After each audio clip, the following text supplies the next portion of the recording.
நிகழ்ச்சியில கலந்து கொண்டிருக்கின்ற மன்னார்குடி தொகுதியைச் சேர்ந்த அனைத்து நிலை நிர்வாகிகளே, பிற தொகுதிகளிலிருந்து வருகை புரிந்திருக்கின்ற செயலாளர்களே, நமது தஞ்சை தெற்கு மாவட்டம் மற்றும் வடக்கு மாவட்டம் மாநகரைச் சேர்ந்த கழக நிர்வாகிகளே,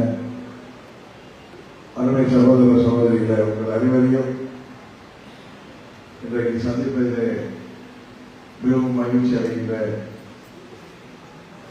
சகோதரர் காமராஜ் சொன்னது போல 2 முறை இந்த கூட்டம் தள்ளி போல இன்றைக்கு ஆகஸ்ட் 6ஆம் தேதி நடக்கிறது.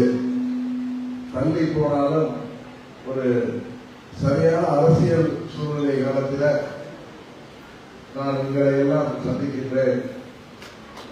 தொடர்ந்து வரும் மாதங்களில் நமது மன்னார்குடி சட்டமன்ற தொகுதி, திருத்துறைப்பூண்டி, நன்னிலம் மற்றும் திருவாரூர் தொகுதிகளில் ஒவ்வொரு தொகுதியிலும் உள்ள தொகுதி நிர்வாகிகளை சந்திக்க அவசியம் வருவேன்.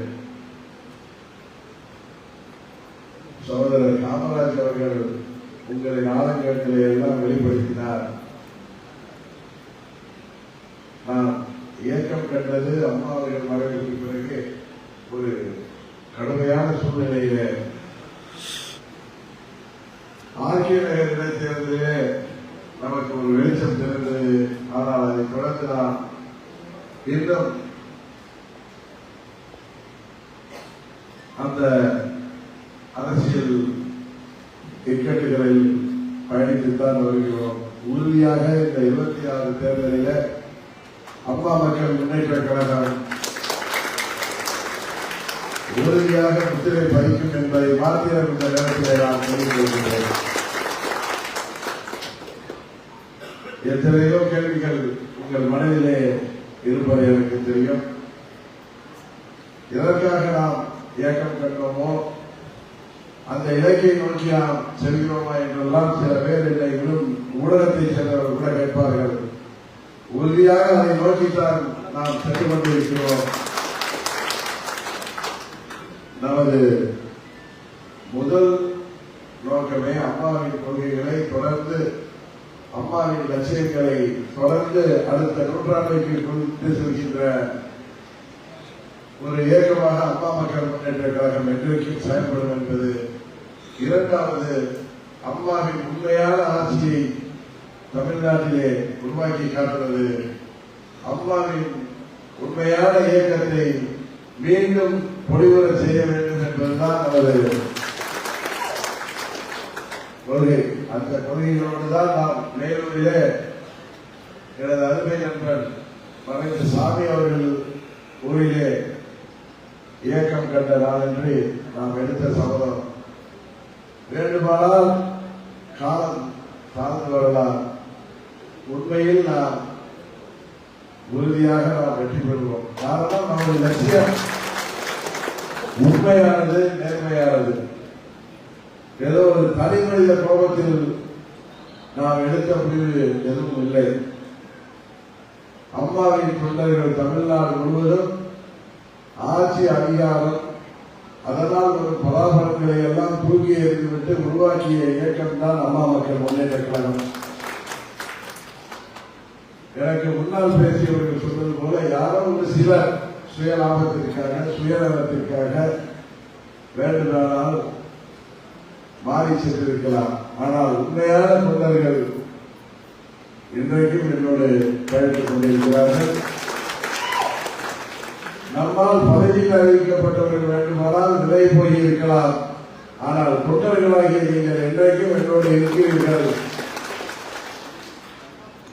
உறுதியாக நமது லட்சியம் வெல்லும்.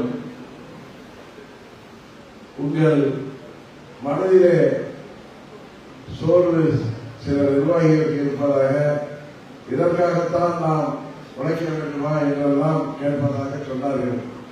அதுவல்ல, நமது லட்சியத்தை நோக்கி நாம் நடந்து கொண்டிருக்கிறோம். இந்த தேர்தலிலே நாம் சாணக்கியத்தனமாக செயல்பட்டுக் கொண்டிருக்கிறோம் என்பதை மாத்திரம் நீங்கள் எண்ணி பார்க்க வேண்டும். உணர்ச்சி வசப்பட்டோ கோபப்பட்டோ நாம் எந்தவித முடிவும் எடுத்துவிடக் கூடாது. அது பிற்காலத்திலே நம்மை சிந்திக்க வைத்துவிடும். அதுபோல சரித்திரத்திலே என்றைக்கும் அம்மாவின் தொண்டர்கள், அம்மா மக்கள் முன்னேற்ற கழகத்தைச் சேர்ந்தவர்கள், அவர்கள் அம்மாவிற்காக இந்த இயக்கத்தை நடத்துபவர்கள் என்பதை மாத்திரம் நாம் பதிவு செய்ய வேண்டும். அன்றைக்கு கூட நீங்கள் தொலைக்காட்சியிலே பார்த்திருப்பீர்கள். அண்ணன் பன்னீர்செல்வம் அவர்கள் வெளியேறிய அடுத்த நாள் சென்னையிலே மறைந்த சுதந்திர போராட்ட வீரர் வீரன் சின்னமலை அவர்களின் நினைவு நாளுக்கு மரியாதை செலுத்த சென்றிருந்த பொழுது என்னிடம் ஊடக நண்பர்கள் எல்லாம் உங்களுக்கு ஏதாவது நெருக்கடி இருக்கிறதா என்று கேட்டார்கள். நான் சொன்னேன், அம்மா அவர்களின் மறைவுக்கு பிறகு டெல்லியில சிறைக்கு சென்று வந்த பிறகு கூட சோர்ந்து விடாமல் உங்களை எல்லாம் நம்பி உங்கள் ஆதரவோடு இயக்கம் கண்டு அரசியலிலே நாம் பயணித்துக் கொண்டிருக்கிறோம். எத்தனையோ இக்கட்டுகளை, இடர்பாடுகளை, நெருக்கடிகளை சந்தித்து வந்துவிட்டோம். இதையெல்லாம் கணக்கின்ற வித்தை எங்களுக்கு தெரியும். உறுதியாக எங்கள் இலக்கை அடைவோம். மற்றவர்கள் வேண்டுமானால் மற்ற கட்சியிலே இருக்கின்ற தலைவர்களோ நிர்வாகிகள் வேண்டுமானால் அம்மாவை பார்த்து அரசியலுக்கு வந்திருக்கலாம். ஆனால் நான் அம்மாவால் அரசியலுக்கு கொண்டு வரப்பட்டவர். உறுதியாக அம்மா அவர்கள் எந்த காரணத்திற்காக என்னை கொண்டு வந்தார்களோ அதை நிறைவேற்றாமல் நான் ஓய மாட்டேன், உறங்க மாட்டேன் என்பதை மாத்திரம் என்ற நேரத்திலே நான் சொல்லிக் கொள்கிறேன். அதுபோல சில நேரங்களிலே நாம் அமைதியாக இருப்பது அதுவும் அரசியலிலே ஒரு செயல்பாடுதான். அமைதியாக இருப்பதும் ஒரு ஆக்கத்தை நோக்கிதான், ஓய்வில் இருப்பதில்லை. அமைதியாக இருப்பதும் ஒரு இயக்கம்தான் என்பதை நீங்கள் மனதிலே கொண்டு பொறுமையாக இருந்து பொறுத்தால் பூமி ஆழ்வார் என்பதை மாத்திரம் மனதிலே கொண்டு நமது லட்சியத்தை எந்த காலத்திலும் உங்களது பொதுச் செயலாளராகிய நான் விட்டுவிட மாட்டேன். யாருக்கும் தலை வணங்க மாட்டேன் என்பது உங்களுக்கு தெரியும். யாரிடமும் அடிபணிய மாட்டேன் என்பது உங்களுக்கு தெரியும். 2-3 நாட்களுக்கு முன்பு பொதுவாக நான் அந்த தொலைக்காட்சியில் வர்ற டிபேட் எல்லாம் பார்க்கறது இல்லை. ஆனால் அன்றைக்கு எனக்கு சில நண்பர்கள் சில பகுதிகளை அனுப்பியிருந்தார்கள். நீங்கள் எல்லாம் என்னை மாவீரர் அஞ்சானது என்று சொல்வதை நான் பார்த்திருக்கின்றேன். எங்கிருந்தோ எல்லாம் அந்த குரல்கள் இன்றைக்கு வர தொடங்கி இருக்கிறது. இது எதை காட்டுகிறது என்பதை மாத்திரம் நீங்கள் எண்ணி பார்க்க வேண்டும். எல்லாவற்றையும் நான் இன்றைக்கு பேசிவிட முடியாது. உறுதியாக நமது பாதை என்பது சரியான பாதையிலே செல்கிறோம். உறுதியாக நாம் வெற்றி பெறுவோம். நீங்கள் அருகின்ற பகுதியில அந்தந்த ஊர்களிலே இயக்கப்பணியை சிறப்பாக செய்யுங்கள். மற்றவற்றை தேர்தல் கூட்டணி மற்றவற்றை நான் பார்த்துக் கொள்கின்றேன். உறுதியாக நமது கட்சியிலே உள்ள தகுதியான வேட்பாளர்கள் அனைவரும் இந்த தேர்தலிலே போட்டியிட்டு இந்த மக்கள் விரோத ஆட்சியை இன்றைக்கு தமிழ்நாட்டிலே சட்டம் ஒழுங்கு சந்தித்திருக்கின்ற ஆட்சியை எங்கு பார்த்தாலும் போதை மருந்து கலாச்சாரம் பரவி கிடப்பதை அனுமதித்திருக்கின்ற ஆட்சியில அனைத்து தரப்பு மக்களும் இங்கே சாலைக்கு வந்து போராடுகின்ற ஆட்சியிலே விவசாயிகளின் கோரிக்கைகள் நிறைவேற்றப்படாமல் முதல்வர் தஞ்சாவூருக்கு வந்த பொழுது அவருக்கு கருப்பு கொடி காட்டுகின்ற நிலைமைகள் தான் இன்றைக்கு விவசாய நிலைமைகள் இருக்கிறது. அதுபோல மாற்றுத்திறனாளிகளாக இருக்கட்டும், அரசு ஊழியர்கள், ஆசிரியர்கள், அனைத்து அரசு துறை ஊழியர்கள், மருத்துவர்கள், செவிலியர்கள் என தொழிலாளர்கள், தொழில் நடத்துபவர்கள், வியாபாரம் செய்பவர்கள் அனைவருமே இன்றைக்கு இந்த ஆட்சியிலே அதிருப்தியில் தான் இருக்கிறார்கள். அது கோபமாக மாறி வந்து கொண்டிருக்கிறது.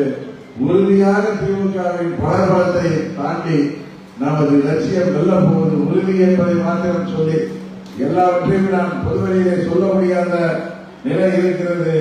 காமராஜ் அவர்கள் மனதிலே உள்ளதை எல்லாம் சொல்லிவிட்டார். ஆனால் நான் எல்லாவற்றையும் உங்களுக்கு வைக்க முடியாது. ஆனால் செயலிலே நாம் காட்டுவோம். அதற்கு உங்களது துணையோடு நான் வெற்றி பெற வேண்டும் என்பதை மாத்திரம் இந்த நேரத்தில் சொல்லிக்கொண்டு 4 தொகுதிகளிலிருந்து பல ஊர்களிலிருந்து வந்திருப்பீர்கள். அவர்கள் அனைவரும் பத்திரமாக கோயிலுக்கு செல்ல வேண்டும். நான் உங்களை எல்லாம் தேடி ஒவ்வொரு தொகுதியிலும் நமது கிளை செயலாளர்கள் உட்பட ஊராட்சி செயலாளர்கள், பேரூராட்சி நிர்வாகிகள், நகராட்சி மற்றும் ஒன்றியத்தை சேர்ந்த நிர்வாகிகள் எப்படி மற்ற துறைகளை சந்தித்து வருகிறோம், அதுபோல நமது மாவட்டத்திற்கு வருவேன், உங்களை எல்லாம் சந்திப்பேன். இந்த முறை 21 2011 முதல் அது 16 சரி 21 சரி அம்மாவின் தொண்டர்கள் வெற்றி பெற முடியாமல் போன தொகுதிகளில் கூட இந்த முறை நாம் வெற்றி பெற்றே காண்பிக்க வேண்டும். திருவாரூர் மாவட்டத்திலே அம்மாவின் தொண்டர்கள் வெற்றி பெற்றார்கள் என்ற நிலையை உருவாக்குவதற்காக நீங்கள் உழைக்க வேண்டும் என்பதை மாத்திரம் சொல்லி உங்கள் அனைவரையும் இந்த மாலை வேளையிலே சந்தித்ததிலே மிகவும் மகிழ்ச்சி அடைகிறேன். எனது சொந்த ஊரிலே உங்களை எல்லாம் சந்திப்பதிலே மேலும் நான் மகிழ்ச்சி அடைகிறேன். நன்றி.